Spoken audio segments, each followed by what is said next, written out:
Round 3 in the Olympic city of Barcelona. Normally the country of colour and sun, Spain this time welcomed Formula One with heavy rains that dominated both final qualifying and the race.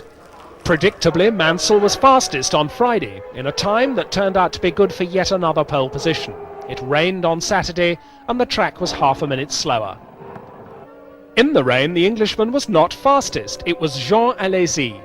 The slower track helped to disguise all the deficiencies of his Ferrari, and Alesi skillfully outpaced Mansell and the others by almost a second.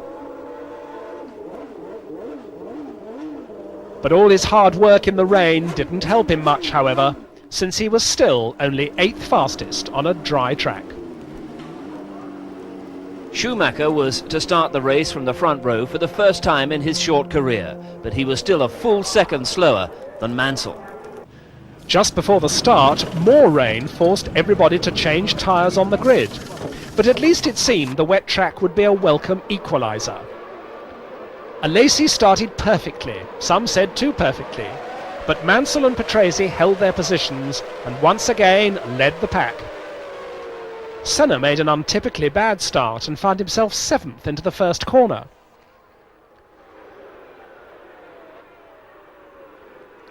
But he immediately passed his teammate Berger and then quickly disposed of Brundle as well to start a race-long chase after Schumacher.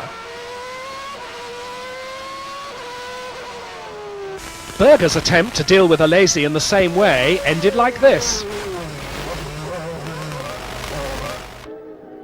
Alesi's acrobatics cost him his tyres, and he had to call in to change them halfway through the race.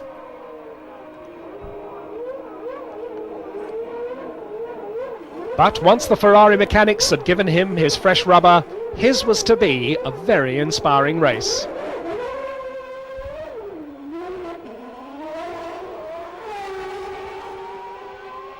The same cannot be said for Patrese's race. He was to mark up the Williams team's first retirement of the season. Closing on Häkkinen to lap him, he lost it.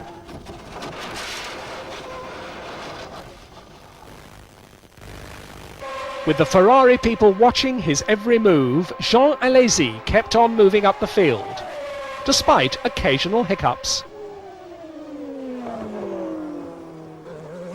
And Häkkinen was the culprit again.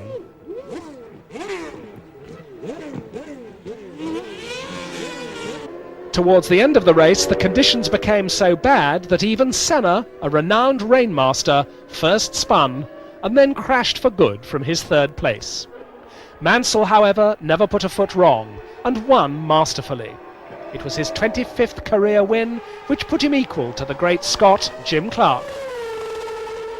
With 4 wins from 4 starts, he also equalled Senna's record from '91. Schumacher continued his rise and finished 2nd in only his 10th Grand Prix, while Jean Alesi finally gave Ferrari something to cheer about by taking 3rd after Senna's demise. They were wet with rain, and now they could be wet with the traditional champagne. Michele Alboreto gave Team Footwork their best ever result, while Pierluigi Martini scored the first point for Dallara Ferrari. With the conditions, you had to be very careful how to overtake, because you couldn't blame the driver in front because he could see nothing behind, and it was sometimes very difficult to overtake, but an incredible race. In the points race, Mansell pulled further away from everybody, while Schumacher started to worry Patrese. World champion Ayrton Senna was seemingly out of contention. In the team standings, Williams were by now totally on their own, but surprisingly in 2nd place it was not McLaren but Benetton. Ferrari climbed to 4th.